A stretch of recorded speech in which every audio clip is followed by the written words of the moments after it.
Friends, welcome to my channel Mauri Guru. Friends, बहुत ही important video है ये, खासकर उन बच्चों के लिए जो बहुत ईगरली वेट कर रहे हैं सुप्रीम कोर्ट के डिसीजन का। हालांकि मैंने दोपहर में ही आपको क्लियर कर दिया था कि ये जो सुप्रीम कोर्ट में बहस चल रही है वो डिरेल हो चुकी है। अ, मैंने कल एक वीडियो बना के बताया था आपको कि क्या क्या हो सकता है सुप्रीम कोर्ट में। सेम वही मैटर उसी तरह से किया गया। फाइनल क्या हुआ ये हम बात कर लेंगे। दोपहर तक आपका जो पेपर लीक का मैटर था वो कन्वर्ट हुआ सिस्टमेटिक फेलियर में, और शाम आते आते सिस्टमेटिक फेलियर ग्रेस मार्क्स तक चला गया। क्या क्या बहस हुआ और क्या रीनीट हो सकता है, अभी भी उम्मीद है, ये हम बात कर लेते हैं। क्योंकि लोकलाइज केसेस तो पकड़े गए थे कि रीनीट के पटना वाला केस, हजारीबाग वाला केस, इसमें तो सीजीआई ने भी माना था कि पेपर लीक हुआ है। इसके बारे में आज बहस भी हुई कि 4 तारीख को पेपर लीक हुआ या फिर 5 तारीख को लीक हुआ, इसके बारे में बहस हुई। सीकर वाले केस के बारे में बहस हुई। उस लड़की जिसके 705 मार्क्स थे उसके बारे में भी बहस हुई। बहस हर मैटर पे हुई, लेकिन ये बहस मैटर करते करते ये सिस्टमेटिक फेलियर तक चली गई। क्योंकि यहाँ 1563 बच्चों का जो रीनीट हुआ था उसके बारे में भी हुआ था। जो कैनरा बैंक और एसबीआई बैंक से पेपर दो पेपर गए थे एग्ज़ाम सेंटर पर, उसके बारे में डिस्कशन हुआ।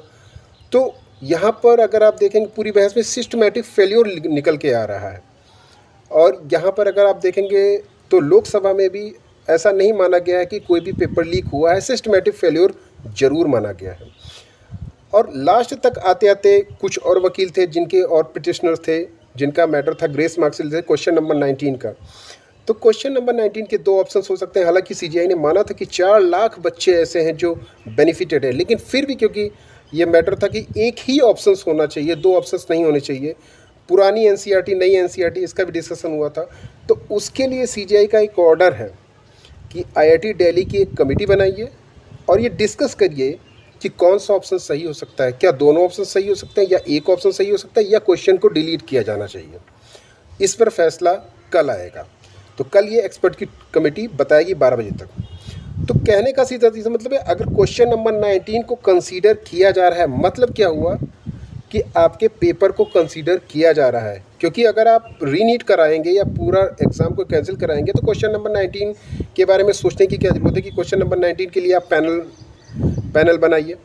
तो इससे स्पष्ट हो जाता है कि क्वेश्चन नंबर 19 जो कि ग्रेस मार्क्स वाला था उसको कंसीडर किया जा रहा है, मतलब पेपर को कंसीडर किया जा रहा है, मतलब पेपर का जो रिजल्ट आया उसको कंसीडर किया जा रहा है। और कल जो डिसीजन आएगा उस पर 716 हो जाएगा ओवरऑल मार्क्स। एक क्वेश्चन को डिलीट कर दिया जाएगा, या फिर उसके 2 ऑप्शन होंगे, या फिर एक ऑप्शन होगा, ये कल डिसाइड होगा। तो ये पेपर लीक वाला मैटर ग्रेस मार्क्स तक चला गया। अब पेपर लीक के बारे में कोई नहीं सोचा, अब ये ग्रेस मार्क्स का मैटर हो गया। क्वेश्चन नंबर 19 का क्या जवाब होगा, एक जवाब होगा, 2 जवाब होगा, या फिर उसको डिलीट किया जाएगा। That's all.